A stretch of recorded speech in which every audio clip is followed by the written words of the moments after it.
dia 4 de setembro Sem dúvida. de 2016, estamos estudando a primeira epístola de João.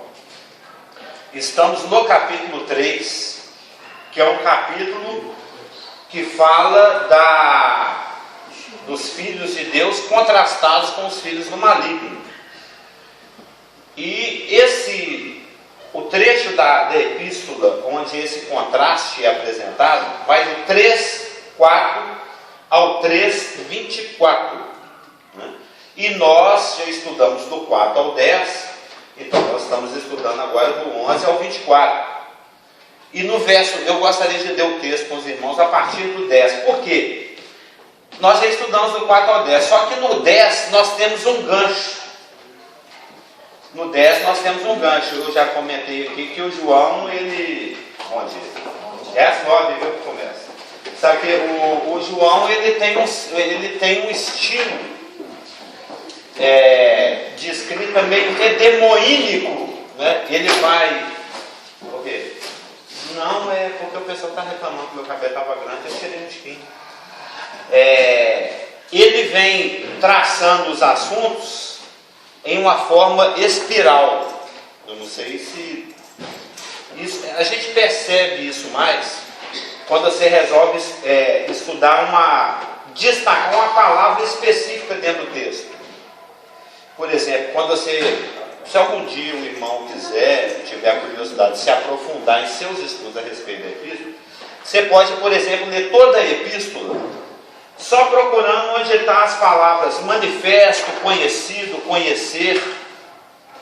Aí os irmãos vão perceber que ele toca em um assunto, esse assunto depois ele volta conectado a um outro assunto e ele vai aprofundando o assunto anterior e dando início a um novo assunto.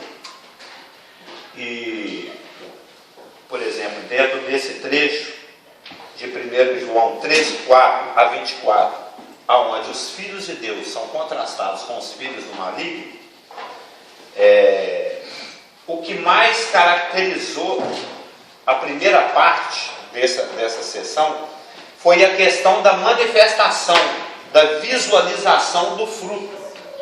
Eu falei aqui por umas 3 semanas que quando a gente nasce de novo, nenhum sinal, nenhuma manifestação visível externa é dada.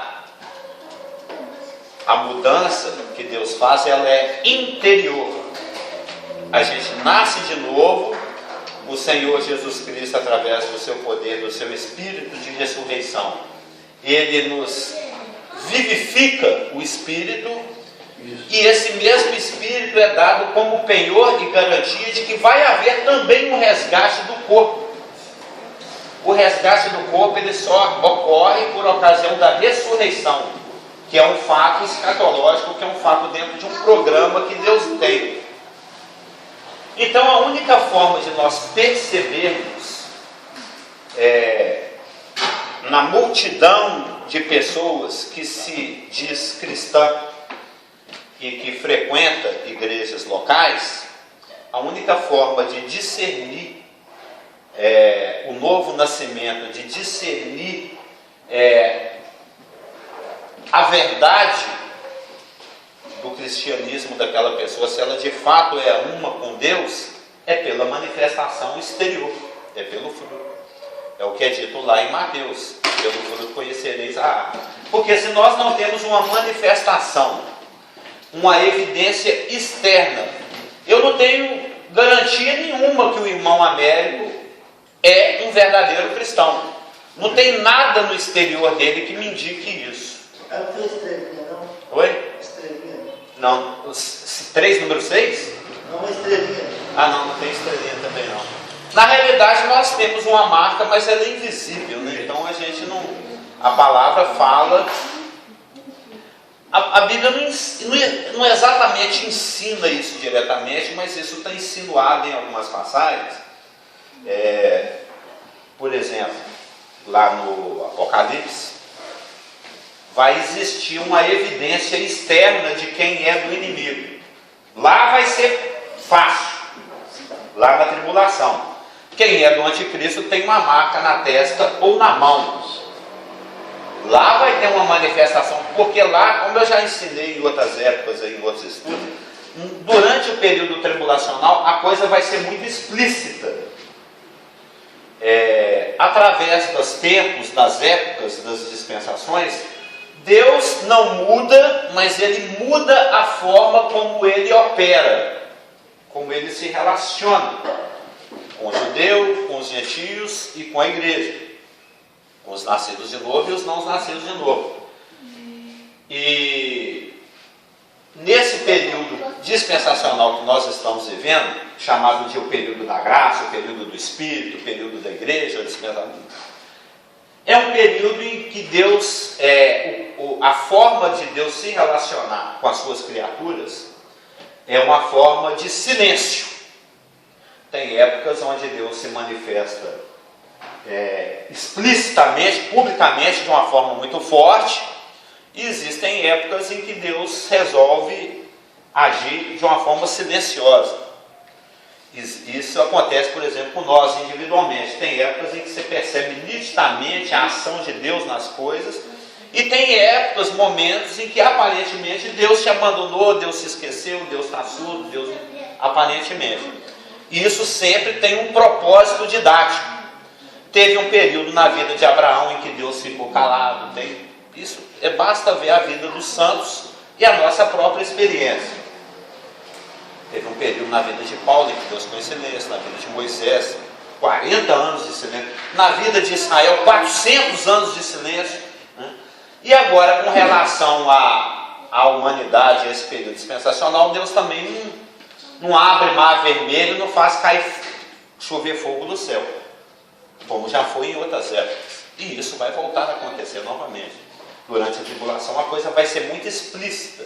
Satanás vai estar se manifestando com todo o seu poder, sinais, prodígios e mentira, se possível para enganar os eleitos. Então, aqueles que são de Satanás na tribulação vai ter uma marca visível. E nós sabemos através de Apocalipse 7 que também os de Deus, vão ter uma marca visível, externa, né? Santidade ao Senhor, Kadosh Kadoshim, algo vai ser colocado na testa daqueles que são de Deus. Então vai ser perceptível quem é de Deus e quem não é durante a tribulação. Mas agora isso não é.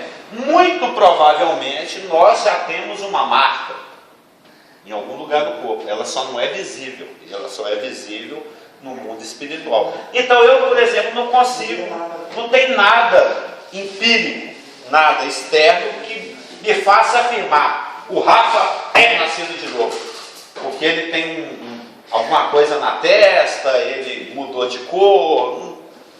A única evidência que eu tenho do novo nascimento do Rafael é o fato de que os frutos brotam. Como a mudança é interior, como Deus muda o seu interior, como o pastor já falou 839 vezes aqui, ele trabalha de dentro para fora, de fora para dentro. Essa mudança interior vai se evidenciar inexoravelmente, não tem como não aparecer. Jesus Cristo falou: não tem como esconder uma candeia debaixo da cama. Mesmo uma luminescência vai ficar saindo lá debaixo da cama. O que está brilhando aí debaixo dessa cama?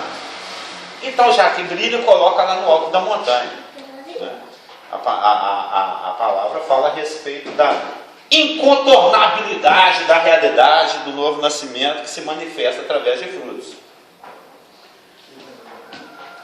E o João, ele veio falando desse assunto já alguns versículos, desde o versículo, praticamente desde o 3:1, mas mais especificamente desde o 3:4. E quando chega aqui no 3:10, observa a linguagem: nisto são manifestos.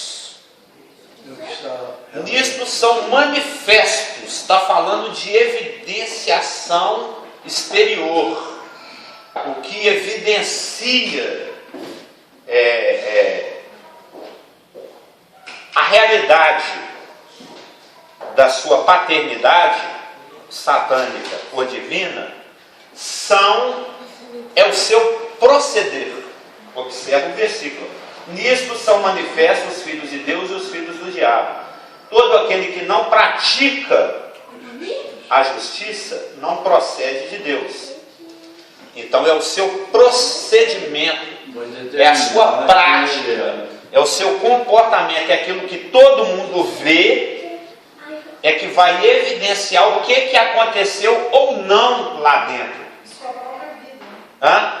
É aquele versículo aqui da carta viva, né? Carta viva. Tantas. Eu vou até tocar em alguns desses pontos, se der tempo, né? A realidade, o impacto que existe pelo fato de sermos filhos de Deus, de termos a presença do Espírito, de termos a habitação do Espírito. A coisa ali é meio trançada. É algo que brota, que acontece de dentro para fora. Ó, nisto são manifestos aquele que pratica. Então é uma questão de ação externa evidenciando algo interior.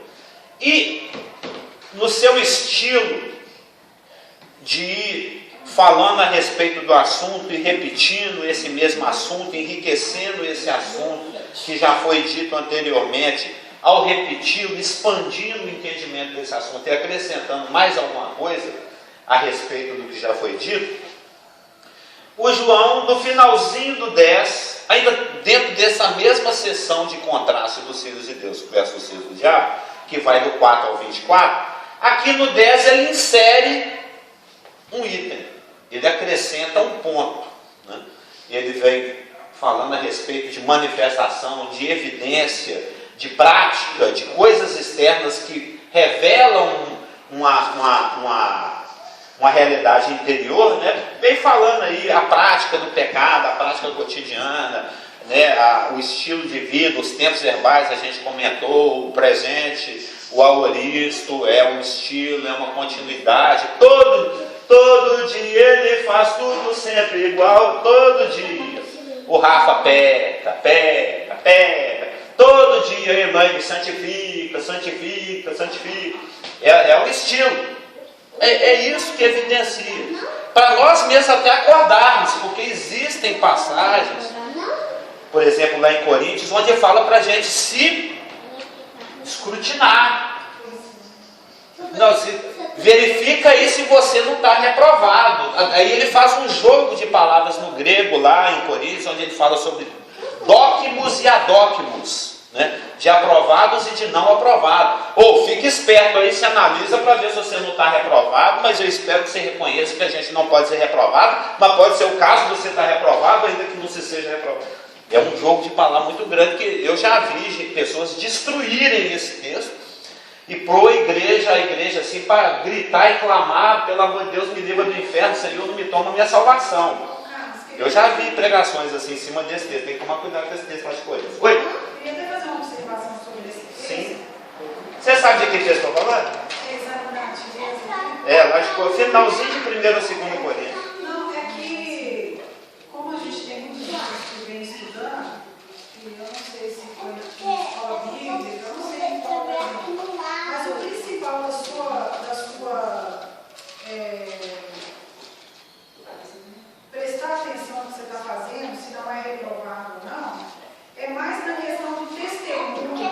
Sim. Você ser reprovado. E muitas vezes a pessoa que não tem a maturidade entende que se eu já estou reprovado, eu perdi a minha salvação. Que não é o assunto, né? Que não é o assunto do texto. O alerta do texto é exatamente para o seu testemunho. Sim. Né, Por isso que eu estou linkando 1 João com 2 Coríntios capítulo 13. E mais, a pessoa, por mais que pense que não, o Espírito Santo te dá discernimento em você errar. Não tem lógica você falar assim: não, eu estou fazendo isso aqui, mas não está errado, porque o Espírito Santo não me tocou. E é até socialmente errado, até para quem não está dentro da igreja, não é possível que você não saiba o que é que está errado. Então, assim, o compromisso de Deus com os filhos dele é de dar esse discernimento. Ele não ia te dar uma orientação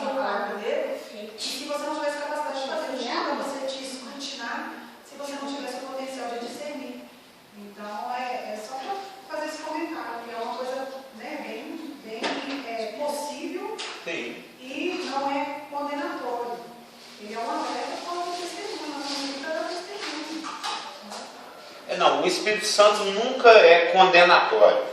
Ele te dá o discernimento, né?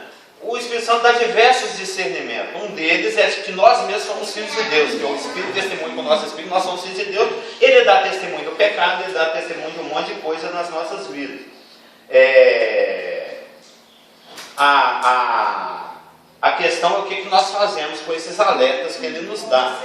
Mas a Bíblia, ela em várias passagens, inclusive aqui em 1 João capítulo 3 e em 2 Coríntios capítulo 13, para quem depois quiser aprofundar nesse assunto, ler o texto lá, fala a respeito porque, voltando a dizer, a época de João era uma época perigosa, tinha muito irmão fake misturado.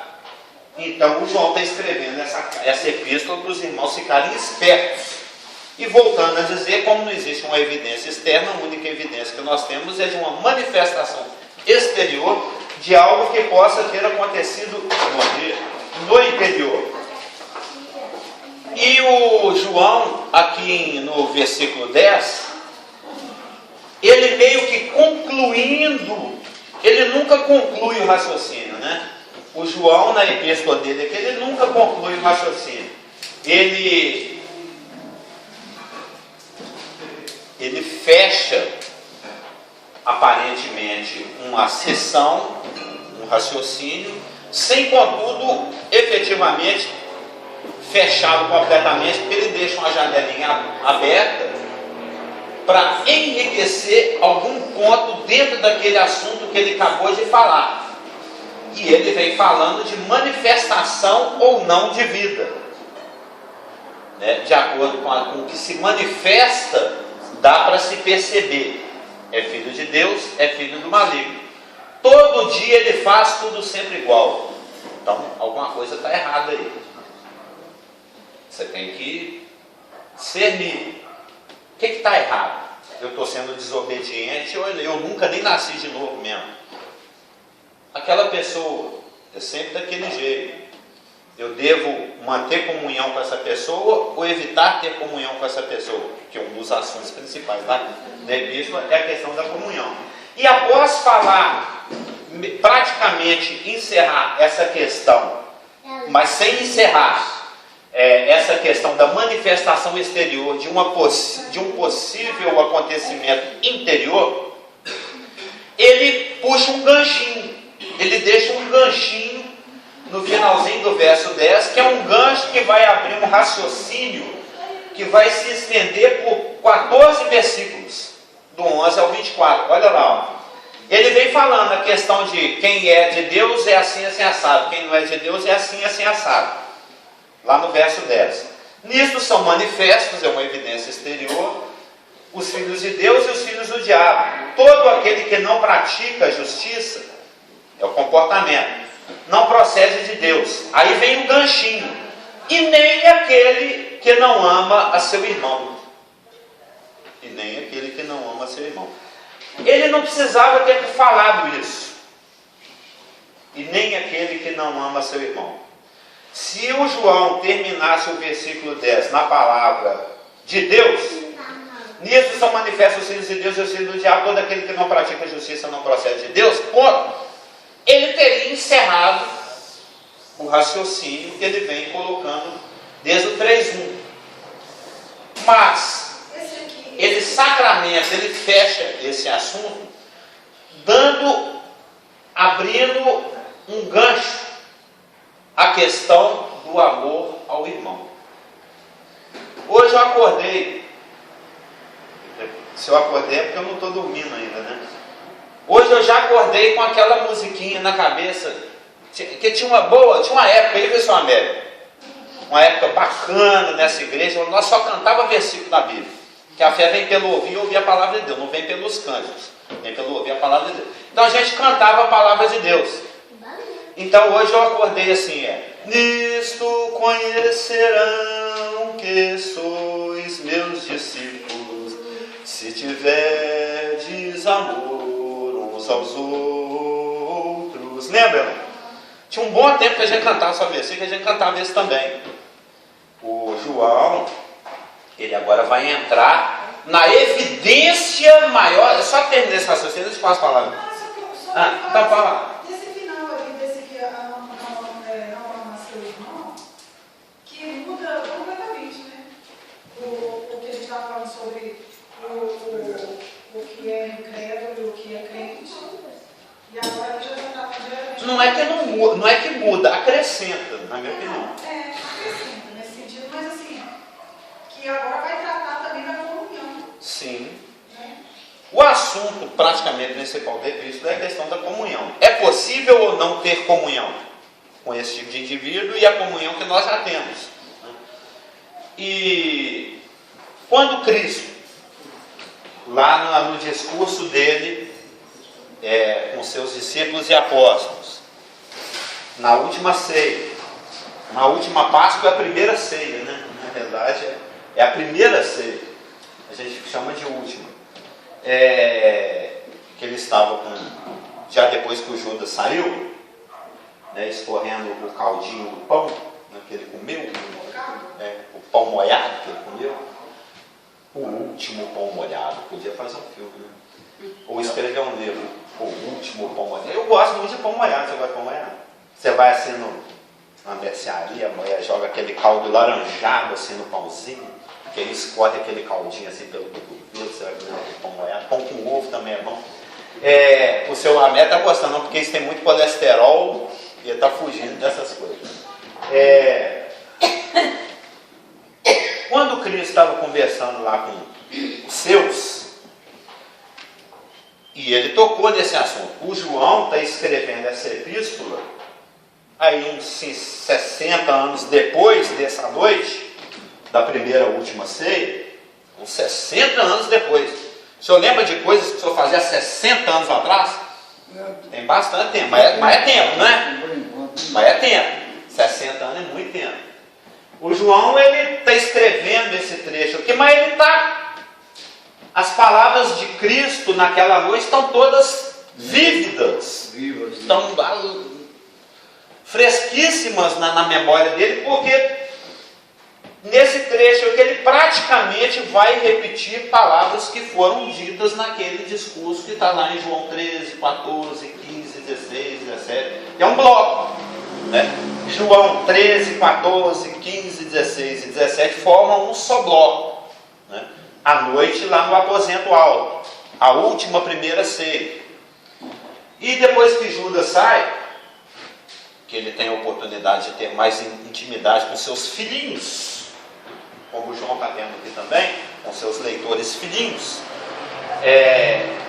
ele fala, dentre outras coisas, também sobre comunhão, porque nós, dentro desse contexto, nós temos João 15, que é um capítulo fantástico, absurdamente profundo, e que tange essa questão da comunhão do nascido de novo com Jesus Cristo, a sua união absolutamente intrínseca, indivisível, um só espírito com Ele, né?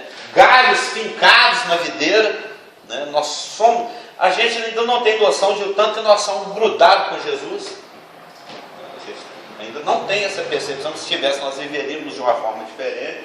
E Cristo, ao destacar, comentando lá com os seus a respeito da comunhão,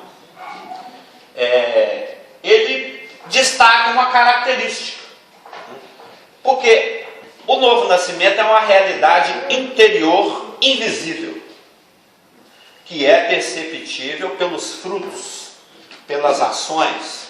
Pelos frutos conhecereis a árvore.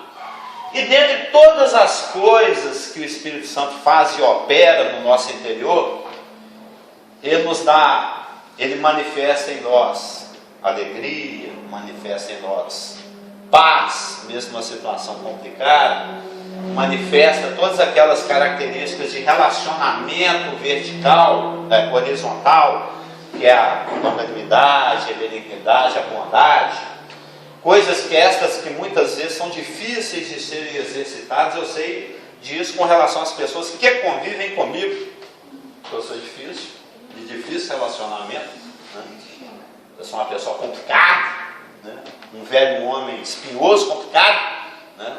Muito muitos galardões para quem convive comigo, especialmente a Manúcia e a Elaine, né? São as que mais vão ganhar galardão, né?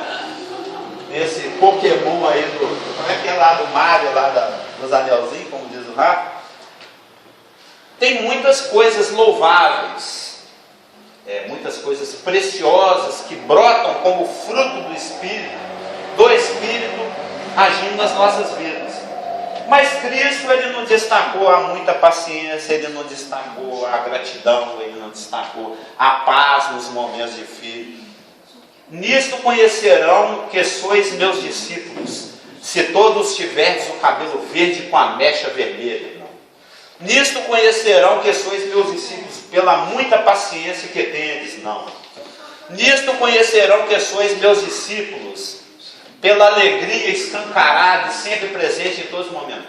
De todas as características, de todas as manifestações, de todo o fruto que é possível ser produzido no nascido de novo, o que Cristo destacou foi justo o amor. E quando, isso foi aí uns 30 anos antes de Paulo escrever 1 Coríntios 13, e quando você vai naquele trecho de 1 Coríntios 12, 13 e 14, que também forma um bloco, a gente percebe Paulo exaltando a excelência do amor. Né? Na realidade, todas aquelas outras manifestações de fruto, né? A alegria, a paz, a bondade, a benignidade, o domínio próprio, todo o fruto do Espírito, eles têm como base o amor. O que valida toda e qualquer manifestação cristã é o ágape. O ágape é a coroa do comportamento cristão. É a coroa, é o fruto máximo que pode ser produzido pelo Espírito num ser humano. Cristo, como homem, cheio do Espírito, ele fez um monte de coisa. Milagres, demonstrou misericórdia, demonstrou compaixão, demonstrou ira, demonstrou timocentria, né, ao chorar por Lázaro. Ele manifestou inúmeras formas de raciocínio, todas submetidas ao Espírito, e de emoções e etc. Mas, de tudo que Cristo possa ter dito ou falado, o que mais marca, tanto é que é o símbolo cristão, é a cruz, o que mais marca o seu ministério, a ação máxima dele, foi a autoentrega na cruz por amor. Deus amou o mundo de tal maneira. Então, o amor é que dá validação. Ele é realmente aquela forma de frutificar, de se manifestar, de agir, de praticar, de proceder. Eu estou usando as palavras aqui do contexto de João. Máximo. É possível que eu ensine com uma motivação diferente da verdadeira motivação, que é o ágape. Para aparecer, porque eu tenho costume, porque eu gosto, porque não tem outro, né? Vários porquês. É possível qualquer um de nós aqui estender a mão para o irmão em obediência a Tiago e dar as coisas desse presente século para alguém que está necessitado, por N motivações. Por dosinha mesmo, por piedade humana, para o cara parar de encher a paciência. Mas o que valida é o ágape. Cristo poderia ter morrido pela humanidade por vários motivos. Porque não tem outro para ir lá na cruz, porque precisa, mas ele foi por amor. O amor, ele não... A gente basta ler 1 Coríntios 13, ele não espera resposta, ele não espera retribuição, ele só faz pela desinteressada motivação de amar. Não é porque ele precisa ou porque eu quero. É só algo que o Espírito manifestou e a ação brotou. Desinteressada, sem esperar recompensa. Cristo, eu creio que ele não espera recompensa nenhuma pelo que ele fez na cruz por cada um de nós, a não ser a aceitação. Então, o que valida qualquer ação é o amor incondicional. A palavra fala isso em Coríntios. Se eu queimar o meu corpo, se eu der todos os meus bens, se não tiver amor, queimou à toa. O pastor Geraldo quer falar primeiro. É o pastor Geraldo ou Elaine? Sou eu. Duas coisas. Sim. Uma foi o pastor Stevens, eu estava numa classe do pastor Stevens, mas não, eu vou ler essa frase aqui, mas tem um autor, eu não sei qual foi, que disse o seguinte, que tudo quanto Jesus fez, os milagres, andar sobre a água, curar, ressuscitar morte, tornaram uma credencial para a sua morte. Foi a sua morte que resolveu a questão, foi um propósito específico, era a sua morte. É através da sua morte que tivemos eterna redenção. Então, nesse ponto. E hoje na pregação eu ia citar a frase do pastor Stevens, eu vou ler alguma vez, ele disse o seguinte ontem: Deus nos ama incondicionalmente. Nós recebemos este amor e tudo que fazemos, fundamentado neste amor incondicional, jamais será em vão, porque nunca exigirá ou exige uma resposta condicional. Que é o que eu estava falando aqui agora. Não existe uma recompensa, não existe retorno. É uma resposta condicional. Então, quando você age com amor, que é uma ação que não espera retorno, realmente é algo que você fez simplesmente por amor. Então não vai ganhar nada em troca. Sim. Estou pensando aqui uma situação interessante, no que se refere ao pai e à manifestação dele no filho. Quem conhece o filho, conhece o pai. Né? E só o filho conhece o pai porque ele vê e só ele o pode revelar. Pode revelar. E ele revela aquilo que é. Sim. É muito interessante, porque Deus faz o homem, junto com Jesus Cristo, acredito, a sua imagem e semelhança. E Deus se manifesta ao homem através, vamos colocar primordialmente através de Adão, dentro das situações, das circunstâncias que aconteceram no Jardim do Éden. E há uma manifestação do diabo com relação ao pecado, ao que isso acarretou. O poder foi entregue pelo homem, através do homem a Satanás, e o homem então ficou escravo como também os anjos que caíram com Satanás. Um aprisionamento de anjo e aprisionamento da criação direta de Deus.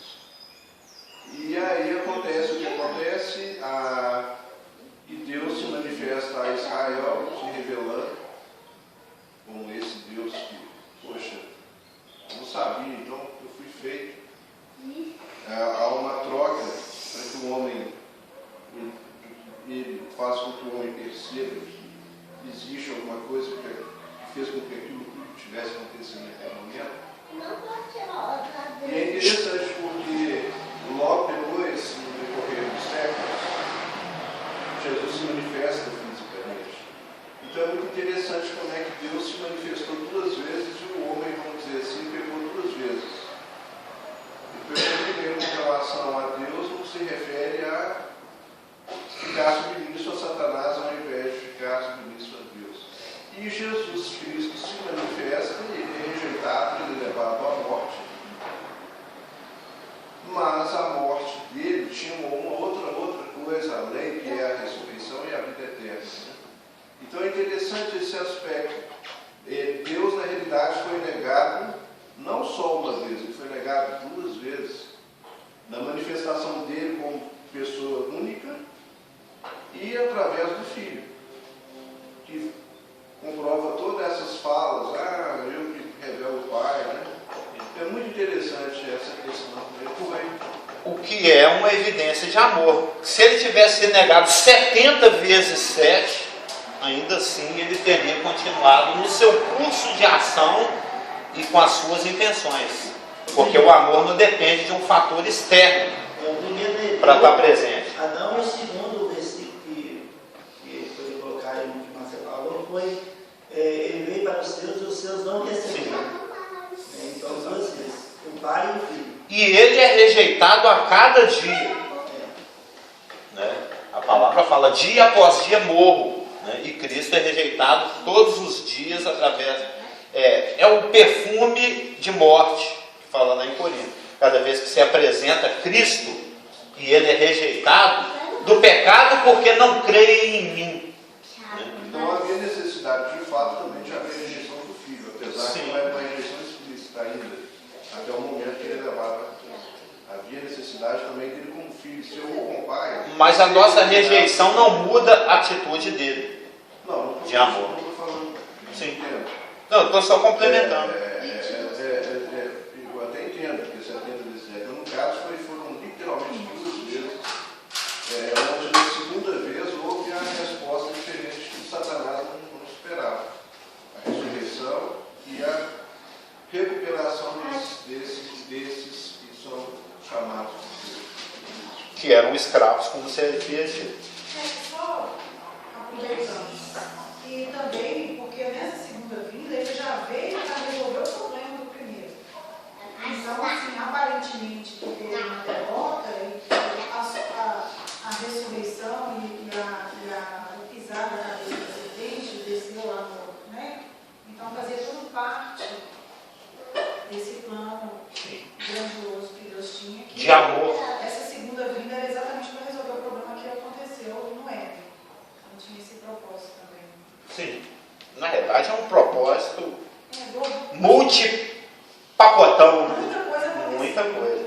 Deus nunca mata uma ou duas ovelhas numa cajadada só. Ele sempre mata o rebanho inteiro. Ele mata um montão. Eu mostro isso para a Marluz muitas vezes.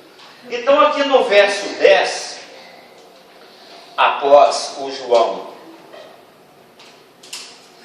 meio que encerrar o assunto da manifestação exterior de uma realidade, uma manifestação exterior de uma realidade interior, pelo procedimento, ele gancha, ele pinça, no finalzinho do verso 10, essa frase: nem aquele que não ama a seu irmão. Ao colocar essa cláusula, ao colocar essa observação no final do verso 10, ele abre todo um leque de oportunidade para discursar um pouco mais extensamente a respeito desse assunto. Que assunto? A manifestação do amor. É interessante e conveniente imitar qualquer coisa. Eu tinha um irmão, uma época aí que eu frequentava a igreja do Nazareno. Você ouviu falar da igreja do Nazareno? Já tinha oportunidade. Tem uma lá na Belmiro Braga, lá no Caiçara, lá perto de onde eu congregava. E lá tinha um irmãozinho que fala assim: Satanás imita qualquer coisa, menos o amor. Ele imita qualquer coisa, menos o amor. Por quê? Qualquer outra coisa que se imite tem uma vantagem, nem que seja residual, pequena, mas tem uma vantagem. Você recebe algo em troca, algo acaba retornando para você. Mas o amor, ele é um investimento a fundo perdido. Só vai quando você decide amar incondicionalmente. Você tem que estar consciente que você está entrando num negócio onde você só vai aplicar. Não existe retorno. Existe. Mas, a priori, na forma como a coisa realmente funciona, pelo simples fato do ágape ser um amor incondicional, para o qual não há condições, isso acaba trazendo dominalmente, né, porque longe de dominó caindo, várias outras consequências. Uma delas é o não retorno. Então, eu ousaria dizer que agora o João está chegando ao cerne ao core, ao núcleo, ao centro da questão, quando ele toca nessa questão do amor. Porque se lá no seu último discurso, Cristo poderia ter destacado qualquer das características do nascido de novo, para fazer dela um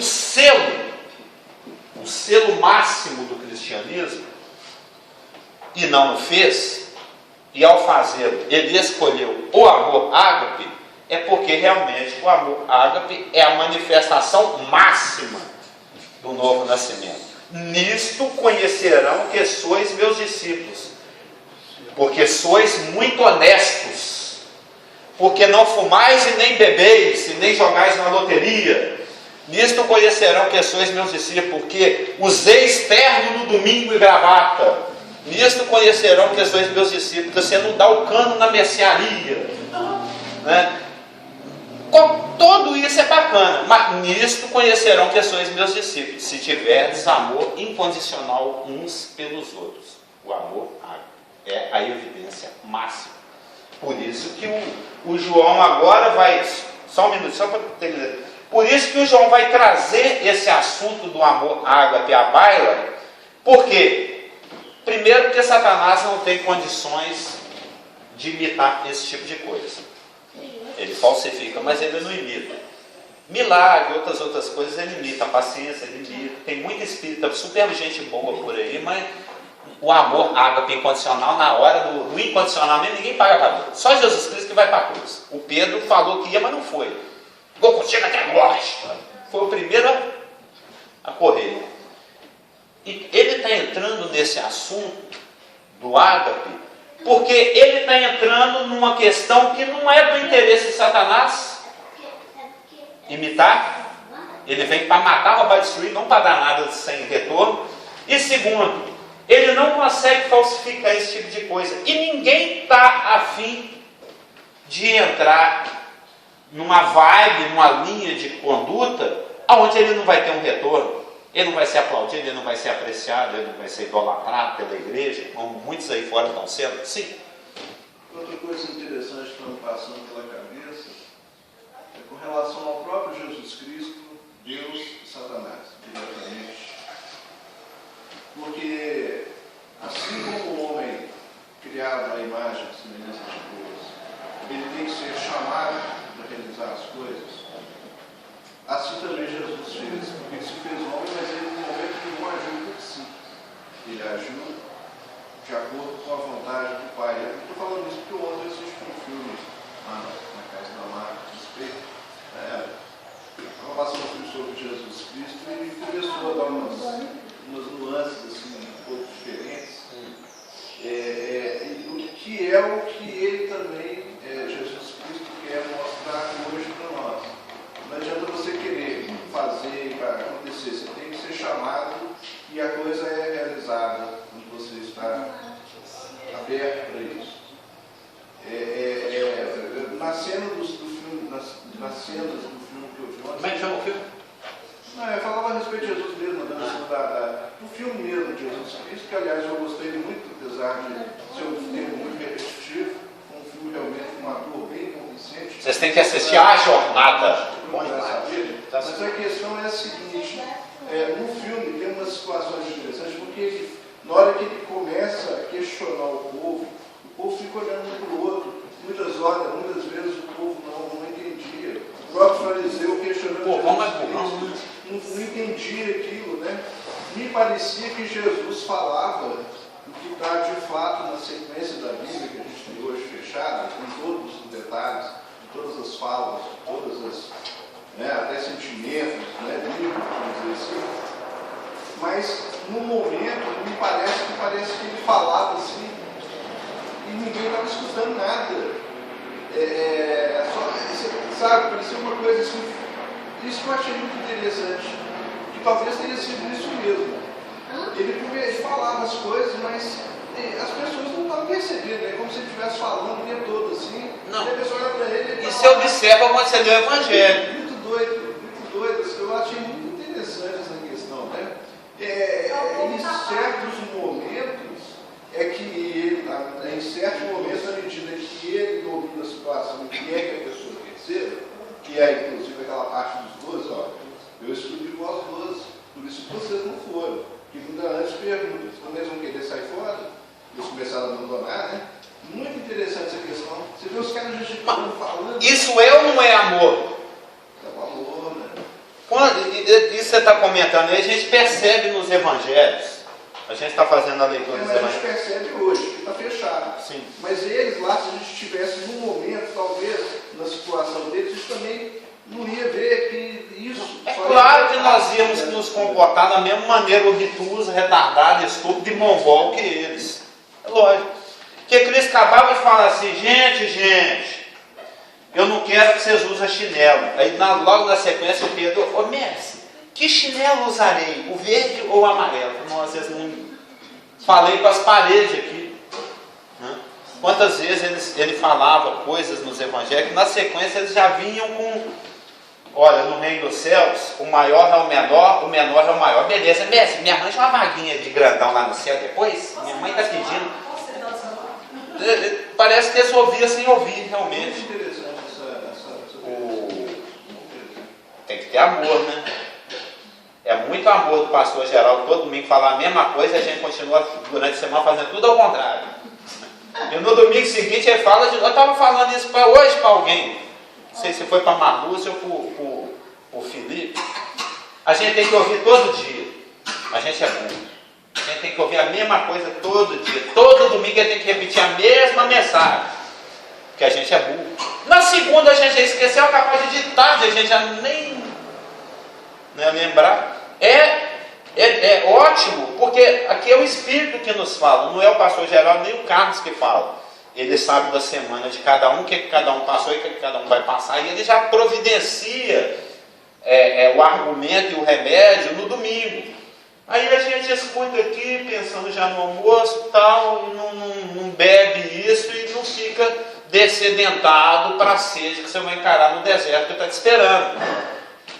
O ideal é durante a semana, se não todo dia, pelo menos algumas vezes, você vir aqui na anotação que você fez da pregação e dar uma corrida de olho, lembrar o que ele falou, porque aquilo é o remédio para a semana. É a vacina para você sobreviver. É o cantil de água que você vai usar para atravessar 7 dias de deserto. Então, você vai jogar água fora no deserto? A gente é bobo. Então, essa preleção de hoje, eu ia ler o texto agora, mas não dá tempo, né? Agora era o momento em que eu iria ler com os irmãos 1 João, capítulo 13, versos 11 a 24, que é aquele trecho que o João está introduzindo um ensino. O amor é a manifestação máxima de uma realidade interior. O novo nascido, quer ele queira, quer ele não queira, ele vai amar. Quer ele queira, quer não. E o não nascido de novo não tem como amar. Ele não tem capacitação para isso. Ele vai falsificar um monte de outras coisas com um monte de nomes. Mas não é interessante para Satanás falsificar amor, encher a igreja de falsos crentes amando. Isso é o tipo de coisa que é melhor nem mexer com isso. Deu texto para meditação na semana? Oi? Deu texto para meditação na semana? Pode ler? Deu texto para as meditações. De 11 a 24? 11 a 24 de horas. Amém. Então eu vou ler o texto que nós vamos realmente dar início ao estudo hoje, e na semana que vem, no início também, a gente lê, e se os irmãos quiserem, podem ler também 200, 300, 400, 500 ou 777 vezes esse texto durante a semana, 1 João, capítulo 3, versos 11 a 24, que aí vocês se familiarizam, surgem dúvidas, vocês trazem destaques. Destaque é uma coisa que muda até a Constituição. Vocês trazem os destaques e a gente conversa a respeito desse assunto aqui semana que vem. Amém? Vamos ler? 1 João capítulo 3, versos 11. A partir do ganchinho do 10, né? Porque a mensagem que ouvistes desde o princípio é esta: que nos amemos uns aos outros. não segundo Caim, que era do maligno, e assassinou a seu irmão. E por que o assassinou? Porque as suas obras eram más, e as de seu irmão justas. Irmãos, não vos maravilheis se o mundo vos odeia. Nós sabemos que já passamos da morte para a vida, porque amamos os irmãos. Aquele que não ama, permanece na morte. Todo aquele que odeia seu irmão é assassino.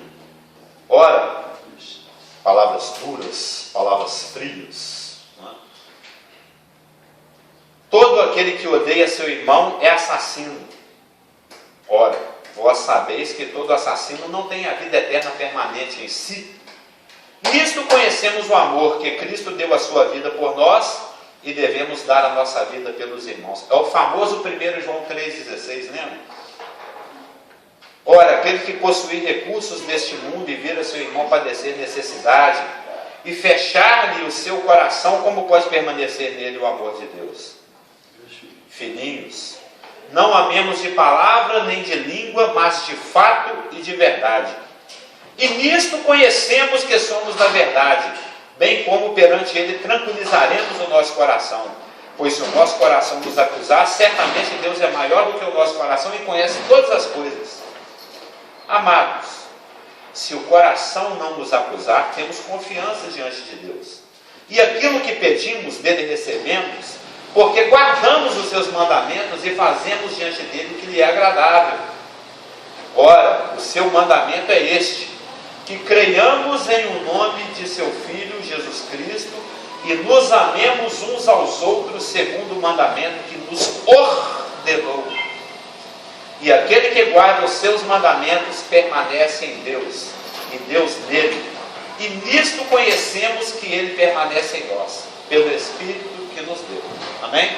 A partir da semana que vem a gente começa a conversar a respeito dessa passagem, uma passagem truncada, difícil, que abre margem para interpretações e falsos ensinos, como acontece na Igreja Católica e em muitas seitas. Textos desse trecho são distorcidos, mas nós, com a luz do Espírito, vamos avançar e interpretar isso aqui. Amém?